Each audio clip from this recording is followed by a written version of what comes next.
குழந்தைகளுக்கு நீங்கள் செய்ய வேண்டியது என்னன்னா, நல்ல சாப்பாடு. நல்ல சாப்பாடு கொடுக்குறீங்களா? நல்ல சாப்பாடு கொடுக்குறீங்களா? நல்ல சாப்பாடுனா பிரியாணி அது மாதிரி சொல்ல, நீங்க மட்டன் பிரியாணி போடுங்க, டெய்லி சிக்கன் பிரியாணி போடுங்க அப்படின்னு சொல்ல. குணமான சாப்பாடு. இன்னைக்கு இந்த ஸ்கூல்ல எல்லாம் நான் ஒழுங்கே போகலாம், போய் லஞ்ச் டைம்ல போய் பசங்க லஞ்சுக்கு போய் என்ன சாப்பிட்றாங்க தெரியுமா? சைட் டிஷ், பொரியல் என்ன சாப்பிட்றாங்க? கெஸ் பண்ணுங்க, என்ன சாப்பிட்றாங்க? அப்பளம், குறுக்குறு, முறுக்கு. இதெல்லாம் ஜங்க் ஃபுட், இதெல்லாம் சாப்பிடக்கூடாது டாக்டர் சொல்லிருக்காங்க. நீ மதியம் ஆகாரம் நல்லா ஹெல்த்தியா சாப்பிட டைம் அது.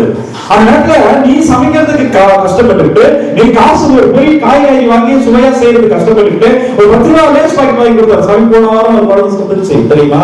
10 ரூபா ஜூஸ் குடிச்சு அந்த குழந்தை செத்துச்சு. இந்த எத்தனை குழந்தைங்க வயிற்றுல அது லட்சம் வயிறு வளர்த்துறதுக்கு தெரியாது.